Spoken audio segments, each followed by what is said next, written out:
Hello! Aujourd'hui, on va traiter de l'échec.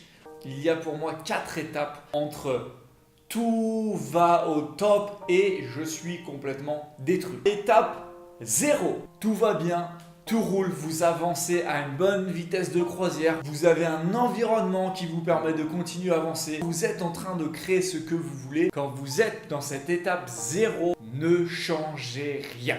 L'étape 1. Il y a des éléments extérieurs qui commencent à rentrer en compte dans votre environnement, qui ne sont pas en lien direct avec la construction du futur que vous voulez. Vous commencez à changer des habitudes, vous commencez à changer un peu votre environnement, mais vous vous dites, je vais gérer nos problèmes, je suis dans ma vitesse de croisière, c'est pas ça qui va m'embêter. C'est là où vous êtes le plus vulnérable. Donc mon conseil quand vous sentez que vous êtes dans l'étape 1, c'est de faire des petits choix qui vont principalement se traduire par une certaine discipline.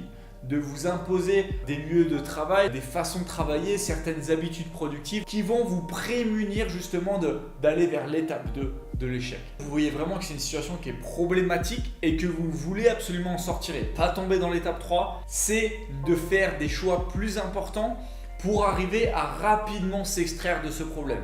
Puisque un problème que vous n'arrivez pas à résoudre va avoir tendance à être un problème qui va prendre le dessus sur forcément la construction de votre futur. Si vous ne faites pas ces choix-là, vous arriverez dans l'étape 3. C'est là où vous êtes victime de votre environnement. C'est là où vous ne maîtrisez plus, vous essayez, vous pensez que vous allez peut-être réussir à monter la pente, mais manifestement, vous êtes dans la merde.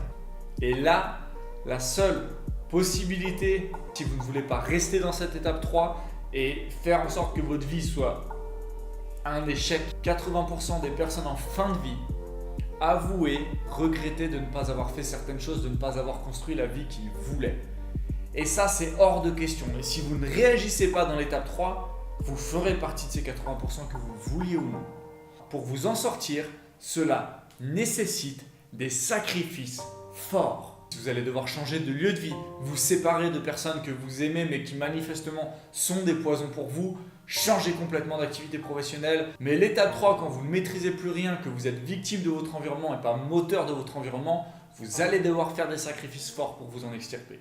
Bien évidemment, l'échec n'est absolument pas une fatalité et c'est une des choses les plus formatrices que vous pouvez avoir dans la vie. Les nombreux échecs que j'ai eus, c'est là où j'ai le plus appris.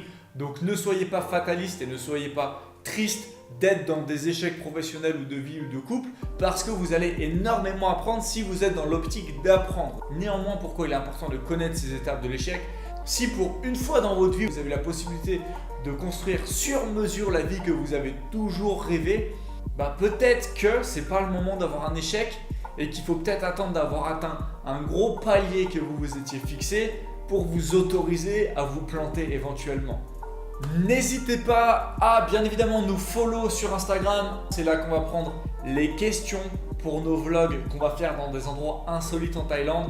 Suivez également, on va faire des lives sur le thème du développement personnel sur la chaîne YouTube pour justement échanger avec vous. Donc si vous avez des suggestions, n'hésitez pas à poster en commentaire.